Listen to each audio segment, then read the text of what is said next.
Narayanam Padmabhavam Vasishtam Shaktim cha Tatputra Parasharancha Vyasam Shukam Gaudapadam Mahantam Govinda Yogindra Mathasya Shishyam Shri Shankaracharya Mathasya Padmapadancha Hastamalakancha Shishyam Tam Totakam Vartikakaramanyānasmatkurūn Santatamanatosmi Shruti Smriti Purananam Alayam Karunalayam Namami Bhagavat Padam Shankaram Lokashankaram Shankaram Shankaracharyam Keshavam Badarayanam Sutrabhashya Krutau Vande Bhagavanto Punah Punaha Sadashiva Samarambham Shankaracharya Madhyamam Asmadacharya Paryantam Vande Guru Paramparam Ishvaro Gururatmeti Murti Bheda Vibhagine Vyomavadhyapta Dehaya Dakshinamurtaye Namaha Om Dayanandeshwaraya Namaha. Hey, it doesn't go to the next slide. Okay, I have to reduce it. क्या करूं? मैंने इसको enlarge तो कर लिया, देखना पड़ेगा next slide पे कैसे जाना है. ओके, अभी जाएगी, एनलार्ज करे तो नहीं जाती है. ओके, लेट्स रीड दीस. अमानित्वम मदम्बित्वम अहिंसा क्षान्तिरार्जवम आचार्योपासनम शौचम स्थैर्यमात्मविनिग्रहः इंद्रियार्थेषु वैराग्यम अनहंकार एव च जन्म मृत्युजरा व्याधि दुःख दोषानुदर्शनम. That's where we are coming today. Asakti ranabhishvangaha putradara grihadishu nityam cha samachittatvam ishtanishtopapatishu mahi chananya yogena bhaktiravyabicharini vivikta desha sevitvam aratirjana samsade adhyatma jnana nityatvam तत्वज्ञानार्थ दर्शनम एतद् ज्ञानमिति प्रोक्तम अज्ञानम यदतोन्यथा. So last time we were looking at indriyartheshu vairagyam and this anahankara. So we saw last time anahankara is absence of pride, absence of it, absence of ghamand, and it comes by acknowledging the presence of Ishvara as the abhinna nimitta upadana karanam. What does abhinna nimitta upadana karanam means? Ishvara is both the creator as well as the created iti. Assimilating this, one will understand that there is no cause for pride. कोई कारण ही नहीं है eight के लिए, because all that is here is under Ishvara's Mahaniyati. और ये समझ गया तो there is humility in one's mind, there is gratitude in the heart of this karma yogi. Okay, so now we will look at the 4 questions, and for this I'll have to get out and come back. Oh wow, today it behaved. Okay, so by following anahankara, what will I gain? Okay, let me pin. Any people, anybody here? For if I Samat. follow anahankara, what will I gain? Peace of mind. Samatvam. Humility. No, I will humility. not agree on the samatvam part of it yet fully. Yeah, okay, in a way. But we have Peace of many more mind. values to go before samatvam will come. Eh? So somebody said peace of mind. True. Humility and Humility. simplicity. Very nice. No ignorance. Absence of self-importance. Absence of self-importance. What will I gain? So we don't Yeah. want to put an absence word. So instead of Okay. absence of self-importance, we have got humility, a positive word. Yeah. Okay. And then I will call it as objectivity, which Objective. is very close.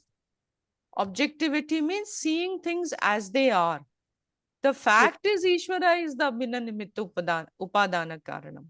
So recognizing it, seeing things as they are. Okay. That is called objectivity. Objective. Then peace of mind comes as a consequence of this, or you can say even contentment. Content. Contentment will come as a consequence of this objectivity. That हमने Non ईश्वर को कर्ता माना, अपने आप को instrument माना. Okay, so I will have gratitude. And another very important thing that we saw last time, instrument buddhi. Recognition of myself as an instrument of Ishvara. Okay? Meaning I'm recognizing that I am only an instrument. Ishvara is the Shakti which is running here. Ishvara, this whole order here is Ishvara's. And in this, I am an instrument. In this big scheme of things, as one who is identified with the body, I am an instrument. Okay? Instrument buddhi, I will gain. Means nimitta matram bhava savyasachi. We saw that last time. In fact, last time's class was an important class. So this positive outlook. Positive outlook. Why is I was listening to some music. So I had put the volume very low. So that's why I'm thinking सबके आवाज ऐसे दूर से आ रहा है, Okay. You want to put positive attitude, okay? non-judgmental. Non-judgmental. Why non-judgmental? You can give more. Because I get rid of superiority inferiority complex. Okay. Non-judgmental. That was very good. We are appreciative. Appreciative of? Appreciative. Okay. I'm not taking until I hear why, I'll not take that. Okay. Yeah. What do I lose by following anahankara? I will lose ahankara. Yeah. False pride. False pride. Yeah, I will lose ahankara, false pride. And then I will lose Worldly resistance. comfort. I will lose ignorance. Some kind of ignorance. Ignorance of Ishvara being nimitta upadana karana. Will there be resistance to change? No, I mean, there will be no resistance. I will lose resistance to There'll be. Ishvara's niyati, which means also lose resistance to change. Okay? So what do I lose? I lose resistance to Ishvara's order. Worldly comfort. In that is included, okay, Monica? Worldly Ishvara's niyati. pleasures. Let me finish one, okay? Then you all say, because I can't move so fast. Ishvara's niyati. Monica, within that will come your resistance to change will go. Then somebody said something. What did you say? Worldly pleasures. Worldly pleasures, I will not lose it. The worldly comforts. No, I will not lose. Why should I lose anything? I'll lose worldly comfort. I may still enjoy worldly comfort. You Because people are all enjoying comfort. ego nourishment is stopped, na? That is okay. That is different from worldly comfort, no? For example, if it is cold in this room, I will put on the heater. That is worldly comfort. Will But I stopped. But the Ego nourishment that I get, ego nourishment, you can say. ego nourishment. Ego Yeah, which nourishment. is same as ahankara. So we can leave that. Eh? It's will be constant. more satisfied. No, I will lose dissatisfaction. That's the way to say it. अच्छा, Because we are हाँ, looking at what will I lose. ठीक है, अच्छा, ठीक I है, will ठीक है, lose हाँ, dissatisfaction. I will lose discontentment. right. Absence of pride. I will lose pride, which is we have said ahankara. Right? Oh, I will yes, lose right. one very important thing. I will lose the attitude of entitlement, which is really ahankara. But I wanted to put it here specifically to show you what entitlement means. Entitlement means mentality of thinking that I deserve, you know, I am owed to, people owe me something. Iti, they owe me a favor when I have done nothing to deserve it. And if you look in the big scheme of things, Ishvara is doing everything. So we have no business to have this entitlement mentality, you know, that somebody owes me something. That mentality should not be there. Okay. Yeah, we can leave it here. And what will I gain by not following anahankara? I will gain ahankara. Okay, this will be the same as what do I Same. lose? That's what I False will gain. pride. False Yeah. pride I will Self-importance. gain. That's what I'll gain false pride. False pride. Ahankara is false pride. Here, when we are using the word ahankara, we mean false pride. Oh, that's right. Same things which was there in this column, no? What do I lose? All those things I will gain.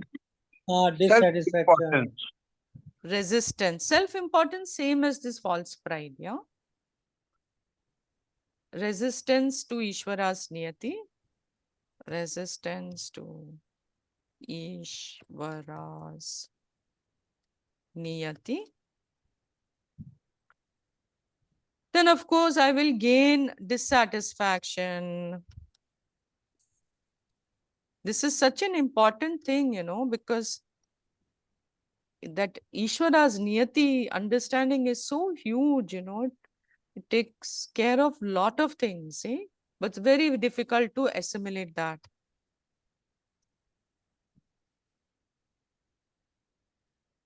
Then what will I get? I will also gain this sense of entitlement.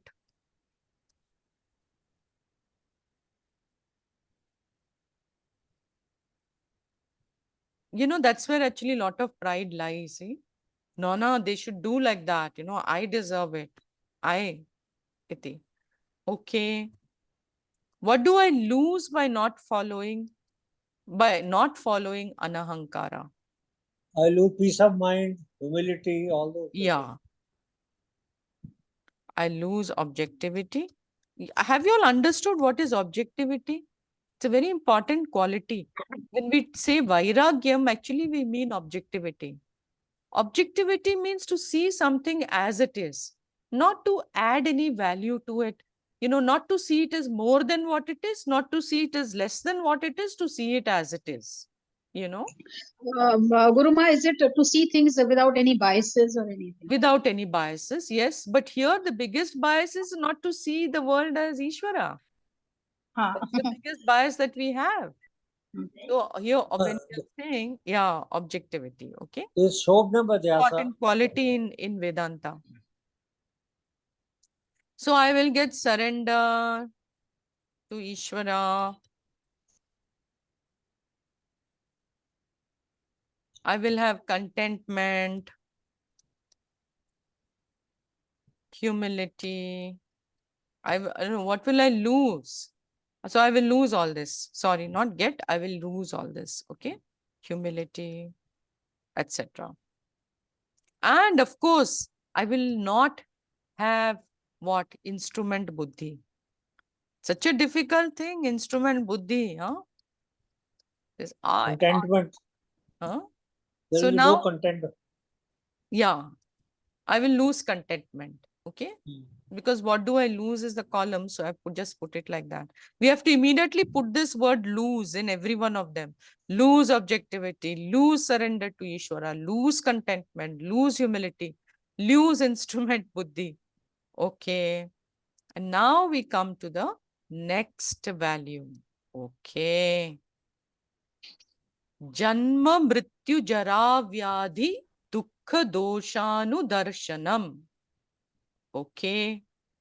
Repeatedly seeing the defects caused by birth, death, old age, disease. Dukkha is taken as pain. So, from birth to death, we are in various stages of transformation. And each one of them has got some defect or the other. There's suffering also. Okay. So, Lord Krishna here is recommending that we spend time to think about repeatedly, to be aware of how each stage of life is defective in some form or the other. Because the more one is aware of the defects involved in each stage of life, the pain that one has to bear continuously in life, if you are aware of this, then the more intense becomes the desire to be free. So there should be a keen awareness of what are the defects, how much pain we go through, iti. Then what happens? Vairagya towards the body becomes easy. Our mind, the seeker's mind, becomes introverted, becomes eligible, adhikari, for this knowledge. So repeatedly seeing the defects in each stage of life actually becomes a means of knowledge. Therefore, it is called as Jnanam, and it's included here in this section on values that are conducive to gain moksha. Now, Vishnu Puran, let me stop, this. I'll come back to it later on. Vishnu Purana, let me try something, okay? Remove all pinned, okay. Okay, yes. So Vishnu Purana has got an elaborate description of suffering in each stage of life. It describes, it starts with the sorrow, Adhyatmika Dukkha, Adi Daivika Dukkha, Adi Bhautika Dukkha. These are the three loci. Okay, I feel more happy when I see you all. I want to see everybody. So I'm going to remove my spotlight. Okay. Yeah, this is better. Okay. So these are the three, Adhyatmika, Adi Bhautika, and Adi Daivika. These are the three loci. Loci means the three sthana where dukkha is there. Okay. So Adhyatmika dukkha, that means dukkha which we experience at the level of our upadhi. Adi Bhautika dukkha, which is dukkha from the surroundings and from other beings, etc. And Adi Daivika dukkha, which is the dukkha coming from cosmic forces. Cosmic forces means what? It actually the karma phala that we are getting. Okay. Some past karma is coming in the form of this dukkha, iti. And we call it as Adi Daivika because Ishvara is the karma phala data. Okay. So these dukkhas, all dukkhas are, dealt with in great detail in Vishnu Puran. Aap thar ho jaoge usko sun ke. So I'm not sharing it on this, but I may share it on the group. Okay. I'll read it out and share it as audio, this thing. Now, the idea of this Janma, Mrityu, Jara, Vyadhi, Dukkha, Dosha, Anudarshanam. The idea is to become free of being body oriented. That means do not consider your life as something connected only to physical existence. Physical existence is only a limited, external aspect of ours. So you are something other than this physical body. You've got a higher dimension, different from the body. And this body orientation obstructs our higher pursuit. It's going to obstruct it. And not only that, lot of problems also it leads to. Nowadays, so much of importance is given to body, even men. अरे उनके लिए भी beauty parlour होता है. पहले जमाने में ये नहीं था. Now you have, they have also, maybe they also pluck eyebrows, I don't know. But hairstyles, different type of hairstyles. So all kind of care, men and women, body care, teeth care, eye care, eyebrow care, hair care, inch by inch. The whole body we bother about, we care for it. Iti, we are so particular about how we look. Now, don't misunderstand, okay? Vedanta does not say that you should neglect your body, because body is instrument. Okay. And body being instrument, it is required naturally for our spiritual sadhana also it is required, and for our material pursuits also we require body. But Vedanta is just pointing out that body is only the means. It is the sadhan. It is not the sadhya. It is not the end. Okay? At the most, it is an outermost level, outermost kosha, what we say, the Annamaya kosha. So this value of Janma, Mrityu, Jara, Vyadhi, Dukkha, Dosha, Anudarshanam, it is about letting go of strong body identification. And for that, Krishna is saying, Dosha Anudarshanam. Dosha means defect. Darshanam means to see. Anudarshanam means to repeatedly see. So dosha anudarshanam, mean you repeatedly see the problems that come with the body. Okay? Constantly see, constantly reminding oneself of the doshas, the various defects, the deficiencies of the body, or the problems involved in deha abhimana, the body orientation. Okay, so I need to get back to sharing with you all, because I'll be using this word a lot, Okay. So what are the doshas? Janma, Mrityu, Jara, Vyadhi, Dukkha. These are the doshas. Shankaracharya has taken it in a two-fold way. Let me, just 1 minute, because I want to see you all. Okay, that's better. Now I can see you all.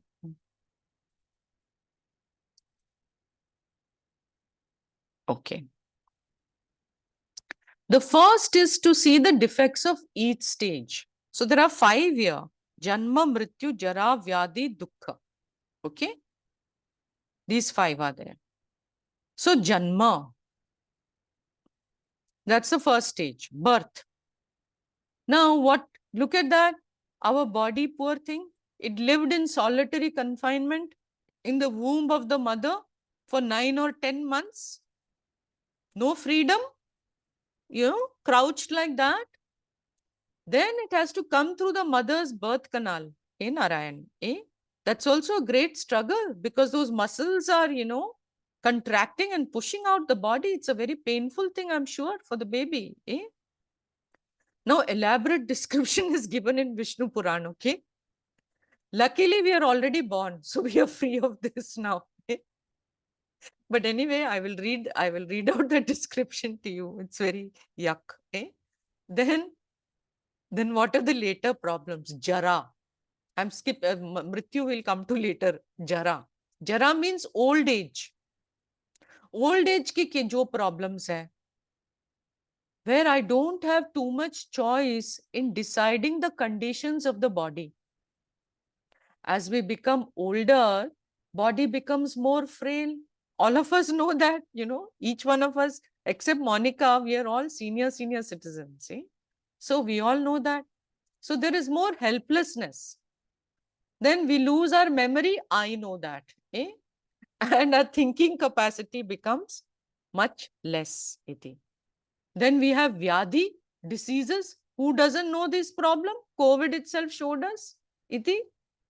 So we are subject to headache, we are subject to different diseases. Always something or the other is going around wrong in the body. And then finally, mrityu, death. Okay? Maranam. Maranam means what? Leaving everything that is dear to you.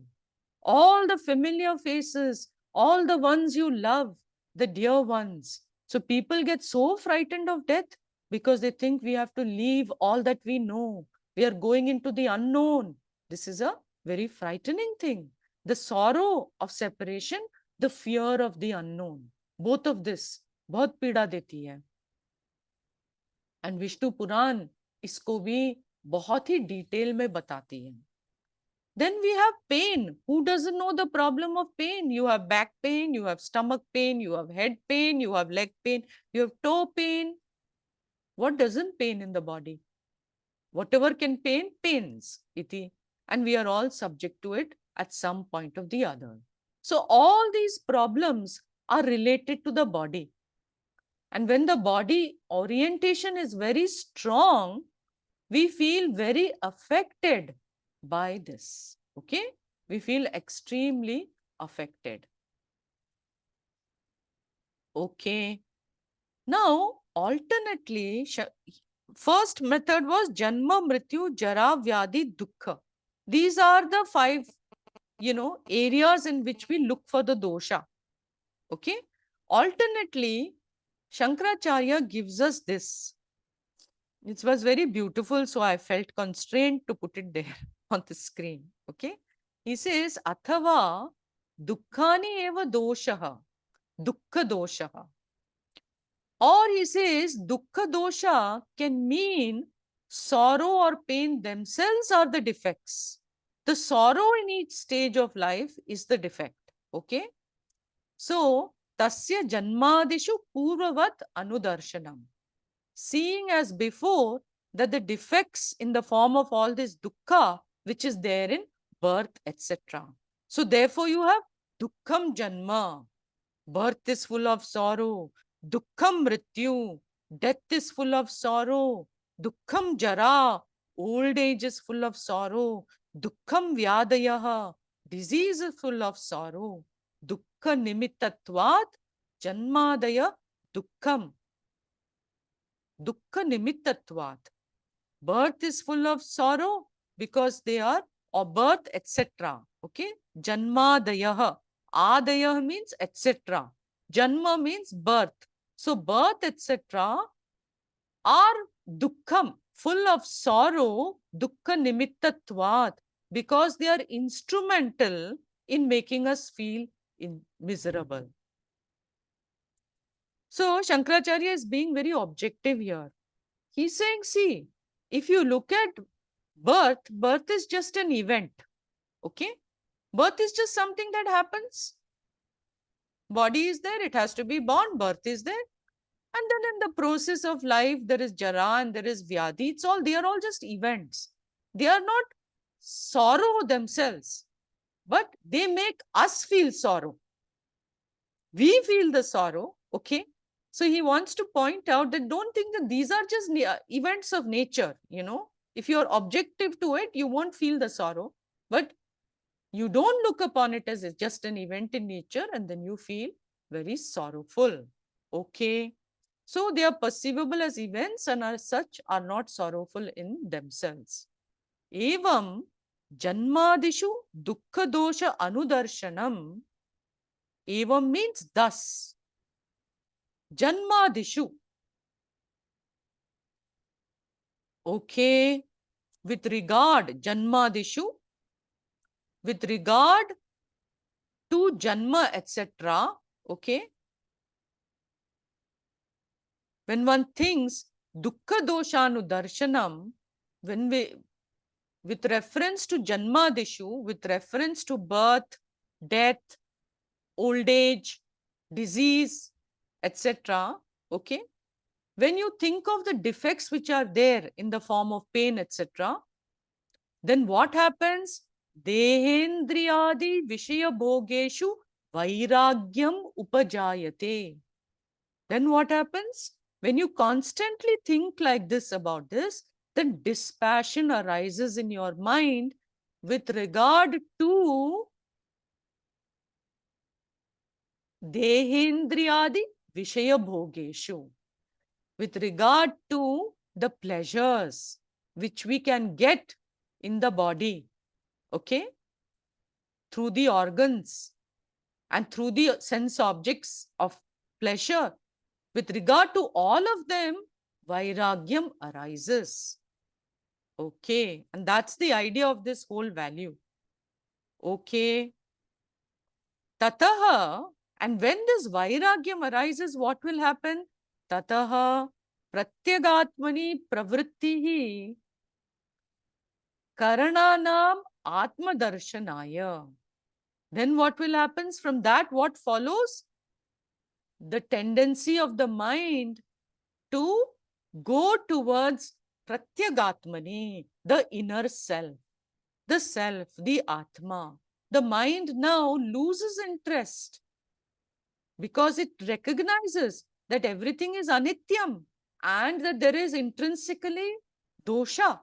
There is the dosha of dukkham in every stage of life. And when the mind recognizes this, the mind loses its interest in those things and its mind turns towards Pratyagatmani, it turns towards the self. Iti. Okay. Evam jnana hetutvat jnanamuchyate janmadi dukkha doshanu darshanam. Same thing is being said here that I told you before, that therefore seeing these defects in the form of dukkha in birth, etc., is called as knowledge. Okay, it is called as knowledge. Why? Because it becomes the cause of self-knowledge. It gives you antakarana shuddhi and it leads you to knowledge, and therefore it is also called as knowledge here. So, repeatedly when we see these doshas, we develop dispassion towards the body orientation. Therefore, Deha Abhimana Dosha Darshanam is a requirement for Atma Jnanam. And so this discussion is truly for recognizing the worth of human life. What should be the goal of human life? Since we have attained a human body, it should be properly used. In the 9th chapter, the Lord says, Anityam asukham lokam imam prapya bhajaswamam. This life, okay, having gained this world which is non-eternal and which doesn't have too much happiness in it, Lord is saying, may you worship me. When he says, may you worship me, what does he mean? He means, may you go after the pursuit of that which is nitya. All that is here is anitya. So go after that which is nitya. This life is impermanent. It's going to end anytime. We don't know when the end is going to come. Therefore, let there be no delay. There should be no delay in working towards the ultimate Purushartha. And what is the ultimate Purushartha? Recognizing that which is eternal. That which is eternal is Ishvara, and Ishvara is my very self. So there should be no delay in that pursuit for self-knowledge. Lord is saying, worship Ishvara, worship me, worship Ishvara, meaning let there be a commitment to that which is Nitya Vastu, that which is eternal. It should not be left for the future. And Upanishad also says, Iha ched aveditha satyam asti, nachediha avedin mahati vinashti. Meaning, life is meaningful. only if there is knowledge of this truth. In this very birth, iha. Iha means in this birth. In this birth, let there be knowledge of truth. Okay? Only then your life is meaningful. If here, in this life, there is no knowledge of truth of yourself, then there is great destruction. So after attaining the human body, if it is not put to proper use, let me come back to you all. Okay. If it is destroyed in indulgence and laziness and carelessness, then there is no other destruction like that. Because human body is the best body for gaining this knowledge. We as humans, we have been given the faculty of choice, right? The faculty of discrimination. So we have been given an opportunity. It's not there for any other yoni, for any other body, So the human body is the only body which has been given the opportunity to make the right effort, pursue this knowledge, become free. But instead of doing this, if our time is spent in pursuing things other than self-knowledge, then certainly our birth is considered or can be considered to be wasted. So by understanding the importance of this human body and making good use of it for the pursuit of self-knowledge, our life becomes meaningful according to Shastra and according to me also. Supposing someone does not believe in moksha and thinks that happiness is to be got from the world, okay? Then let's see what Krishna has to say. Krishna, let's go back one slide. What does he say? He says, Asukham lokam. This human world is devoid, this universe, in fact, is devoid of sukham, asukham. It is filled with sorrow. So he's saying a life which is committed to the pursuit of happiness from material things is a life lived in vain. So Krishna says, Bhajasva Mam. Worship me. Who is Krishna? He is Nitya Vastu. He is that which is eternal. Worship me. Bhajasva Mam. Go after the eternal. Iti.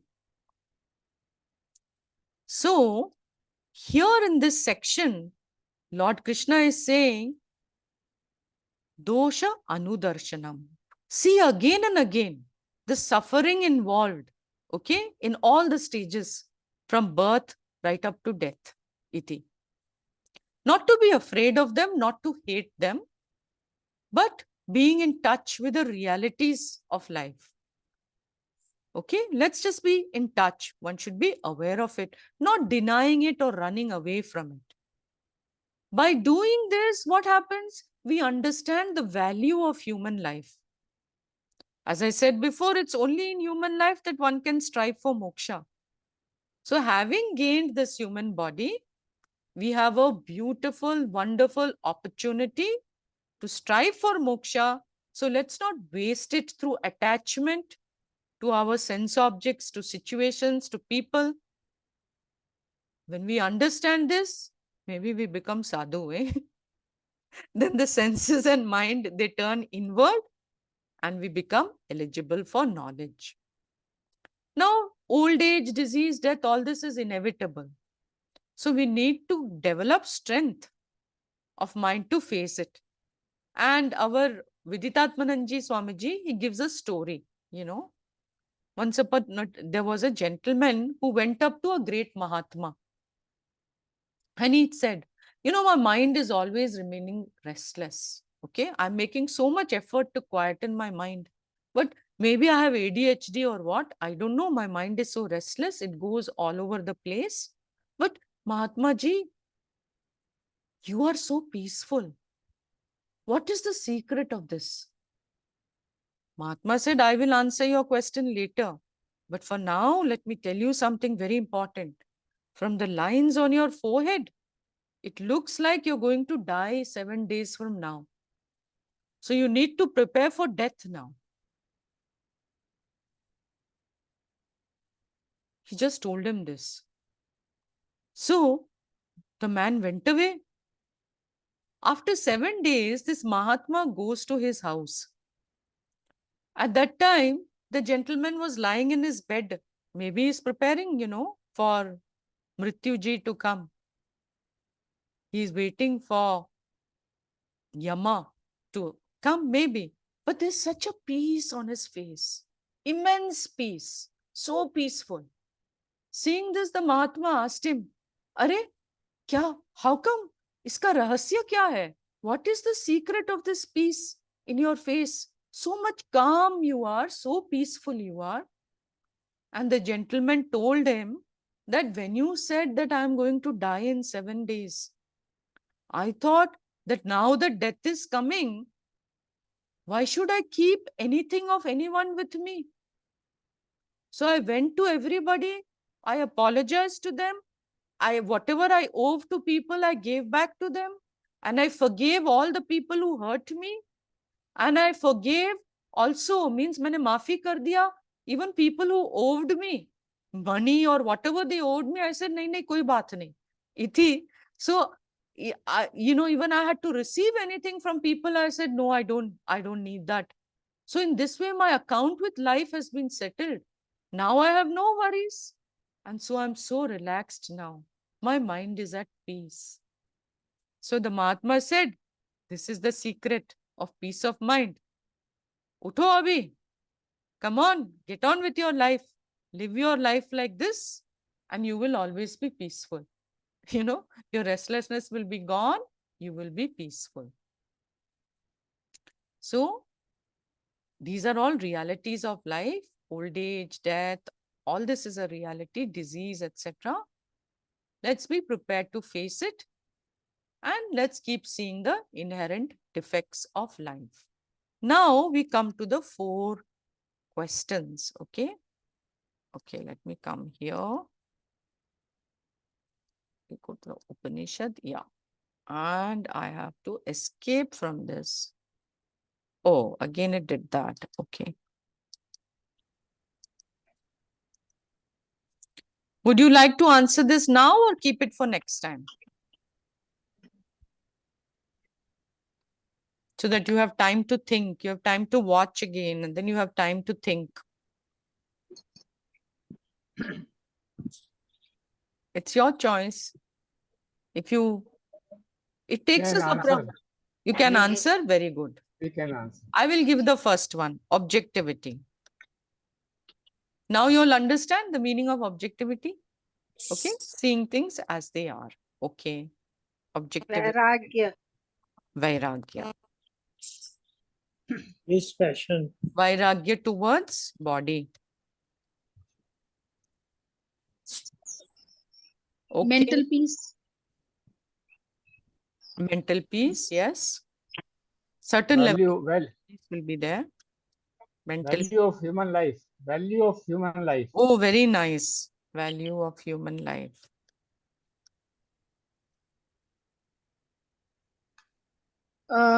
Perspective of the One person. Monica? we'll get a perspective as to what is important and not. That is value of human life. Okay, same thing.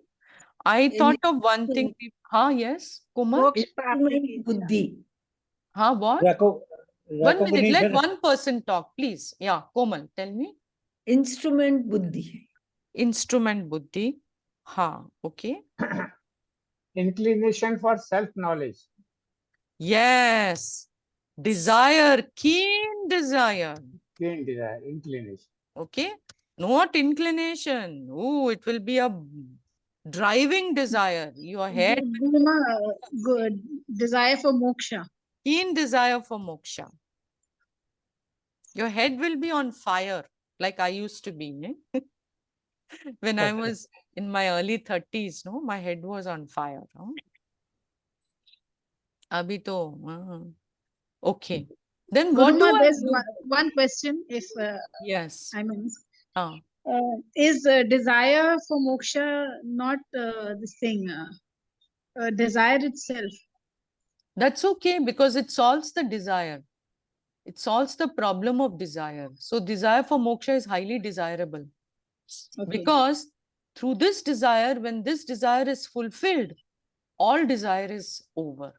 All binding desire is gone. Yeah, so there's no problem. In fact, this is the desire that we want. In fact, this is the desire that everybody has, but it's not recognized. It's projected everywhere else, you know. Okay, so what do I lose now by following this? I will lose what? My attachment. Okay, my attachment to body. Or if I don't lose also, it will reduce. Mental pain.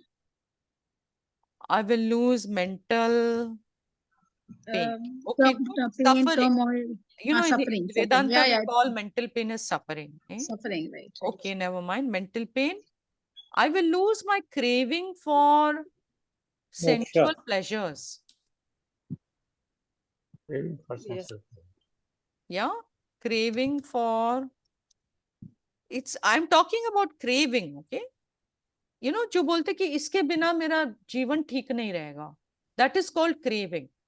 So I lose that craving. I may still desire to have my gulab jamun or to have my dosa or whatever. Okay, but they are not binding desires anymore. So craving is gone. Craving for sensual pleasure. Okay. And of course, I'll lose my worries over the body. You know, I will worries over body will reduce.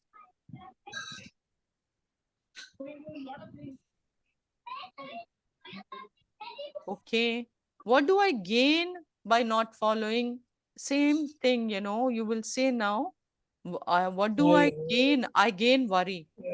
Yes. Worry over fate of body. Attachment to body is. Okay. Self-pity.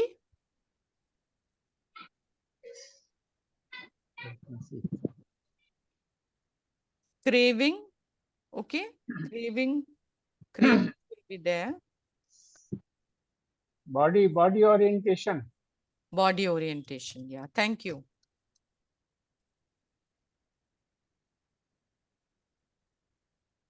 Okay. What do I lose by not following this value? I will lose objectivity.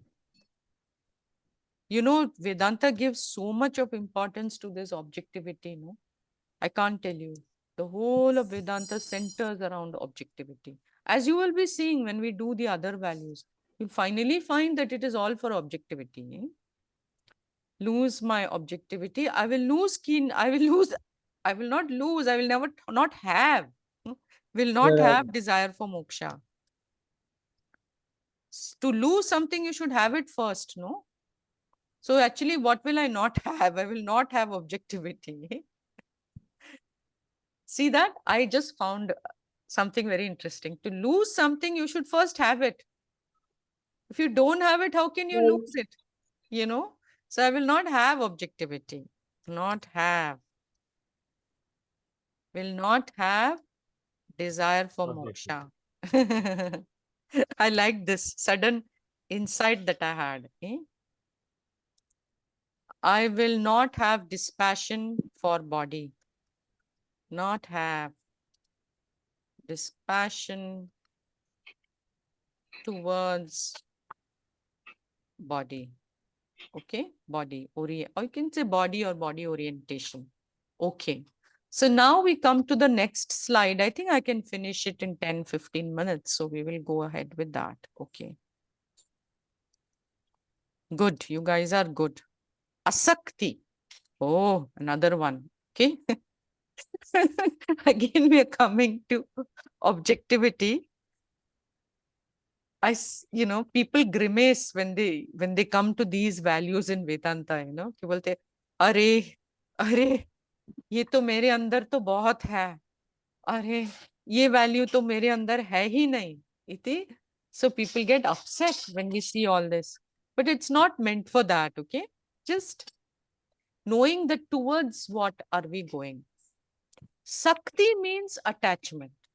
It means emotional dependence. Asakti means absence of emotional dependence. Previously, we saw the value of indriyartheshu vairagyam. Right? And so, now we are talking about Asakti. Both of them have got the same, the thing is the same. Yeah. Just 1 minute. I was rearranging my screen. Okay. Both of them mean vairagyam, dispassion, vairagyam, iti, but with little differences. Indriyartheshu vairagyam was dispassion or detachment with reference from the standpoint of the sense objects, of the sense organs, right? We have indriyartheshu vairagyam. So the sense objects towards them have dispassion. Okay. So it was referring to indriya nigraha. Okay. Suni uncle, I'm muting you. Huh? Okay. Okay. Here, Asakti is more about vairagyam towards the necessities of life. Now, emotional dependence is what, okay. Emotional independence is vairagyam. And it is not easy to gain. Again, now let me just adjust my screen. I want people whose videos are on in front of me. Okay, add pin. Okay. Yes, okay. So emotional independence is not easy to gain. Our mind is such a subtle instrument. And so to release the mind from, or to release ourselves from emotional dependence on anything is very difficult. On the other hand, the sense organs, they are external instruments. Mind is internal, more subtle. Sense organs are more gross instruments, right? And therefore, they can be controlled relatively more easily. You can control sense organs by creating a physical distance. Yeah. So if a person has a tendency to use a particular object, right? That person has got this tendency to use this object. Supposing they're addicted to something, then you keep that object away from them. Then they can't use it. Control is there because they can't use it. All the de-addiction centers, they don't have the object of addiction. You will never find in the de-addiction center at all. Okay. But when the sense organs are physically separated from the sense object, the mind can continue to dwell on that. And as long as the emotional need behind the addiction is not resolved, so long re-addiction is possible, relapse will be possible. But if you keep the person physically away, he is not going to have that. He will have some control. He will not be afflicted by that, right? So Krishna says in Gita, Karmendriyani samyamya ya aste manasa smaran indriyarthan vimudhatma mityacharasa uchyate. We have done. Chapter 3, so we have done.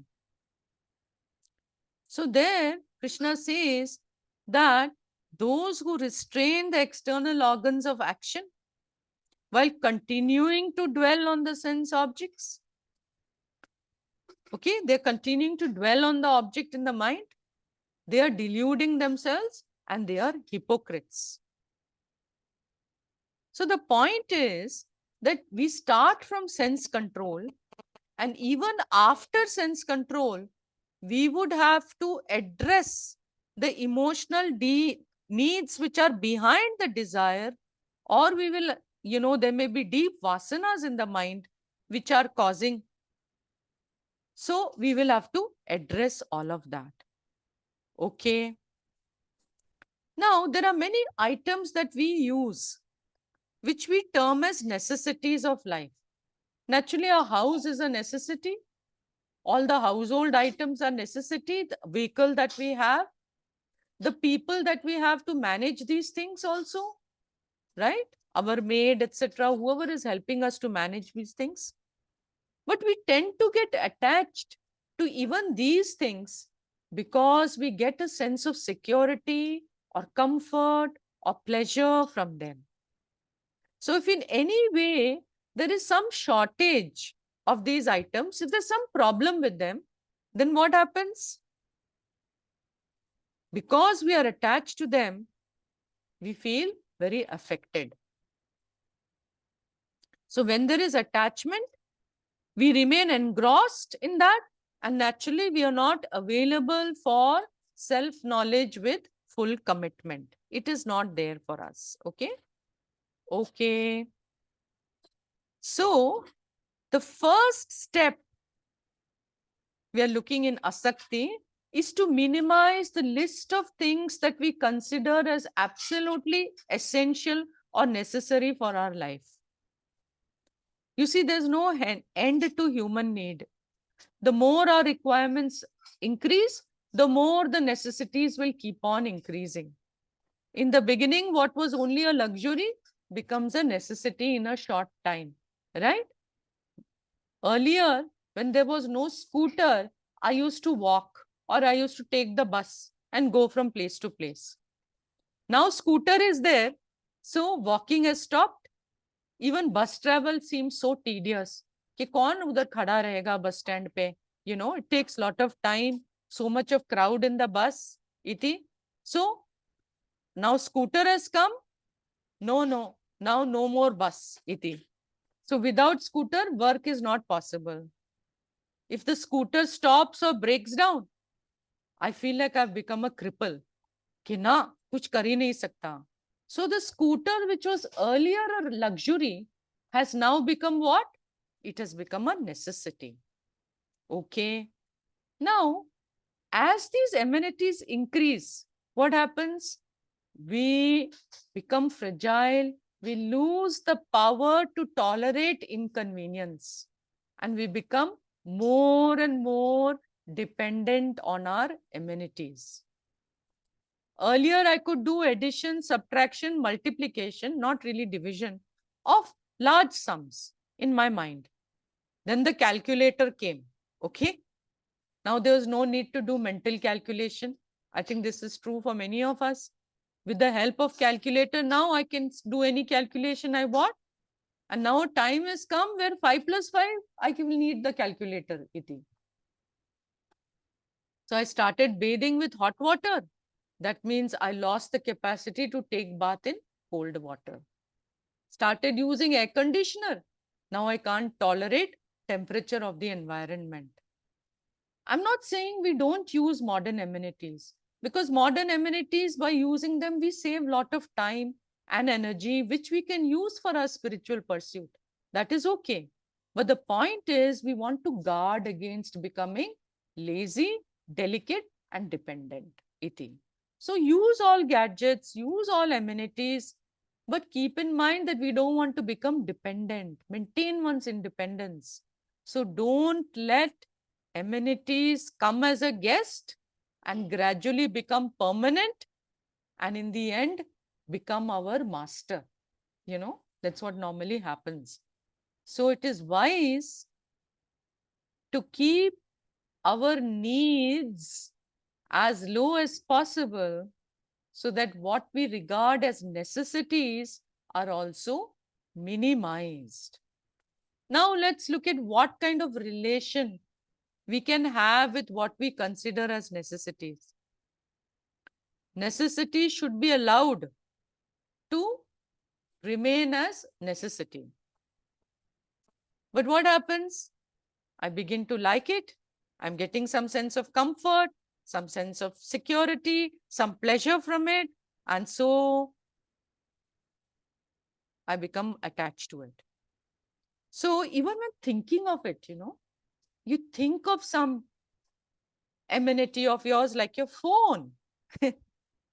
then even just thinking of it, there is a delight in us, we get some peculiar kind of delight.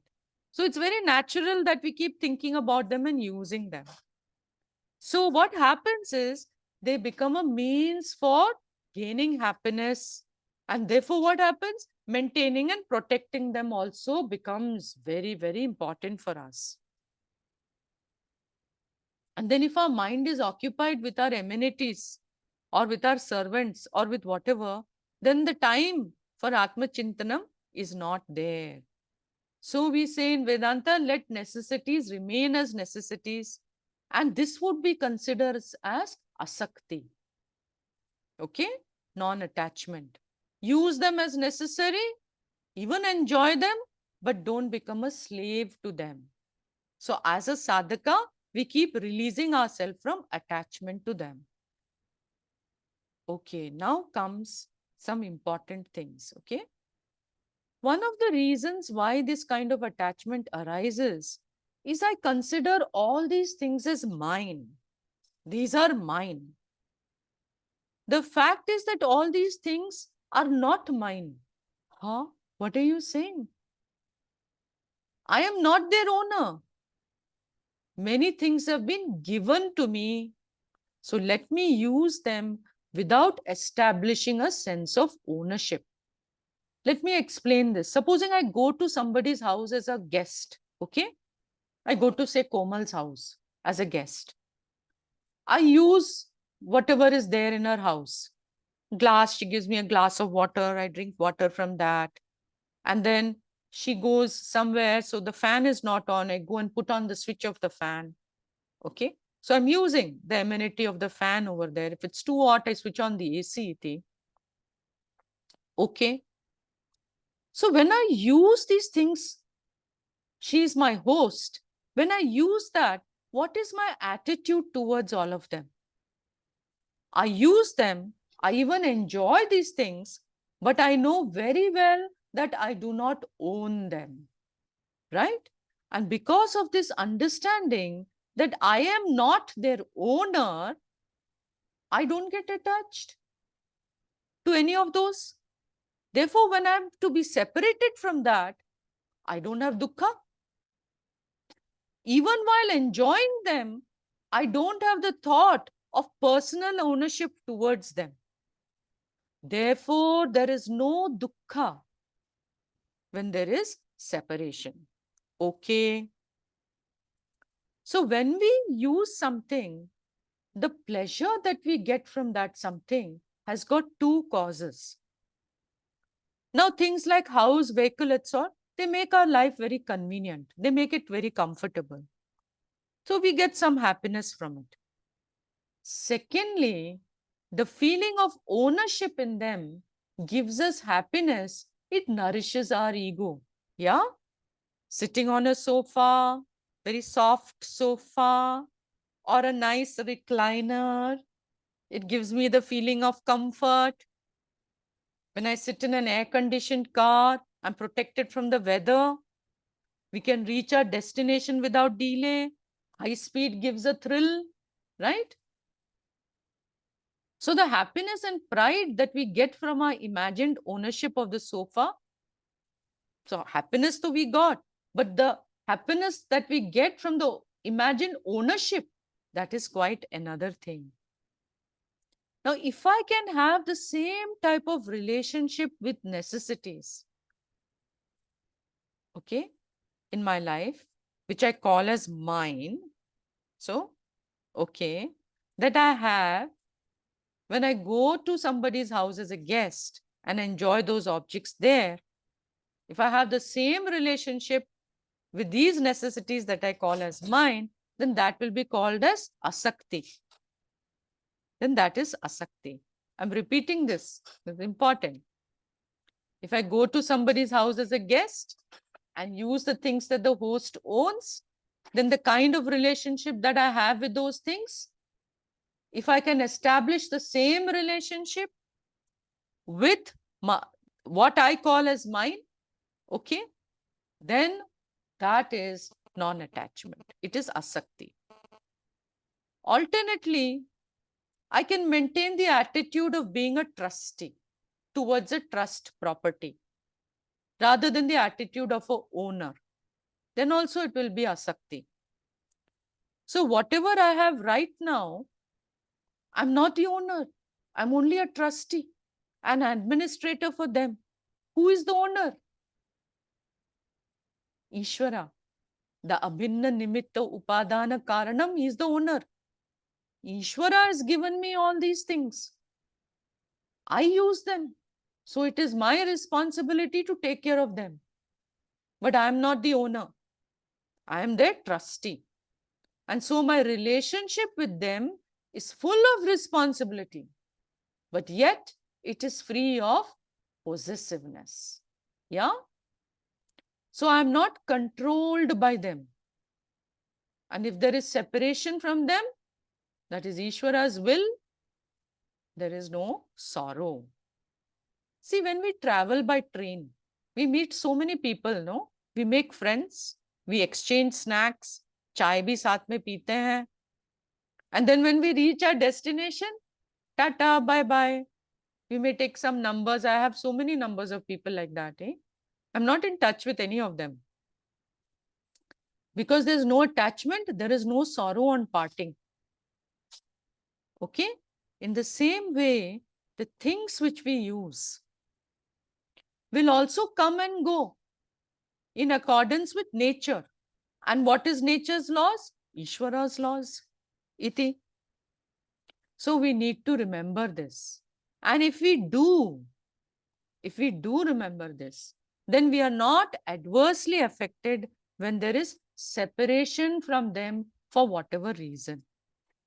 So Puja Swamiji used to say, what to talk of external objects, even this body which I call as mine, which I think I have every reason to call as mine, it cannot be called as mine. Because so many people claim their right to this body.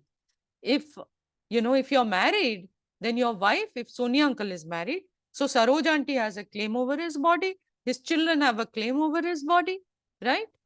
Supposing it's a working person, then the employer has a claim over the body, at least at the time of work. As a citizen of the country has a claim over the body. So many bacteria and germs live inside the body. They say this is our body.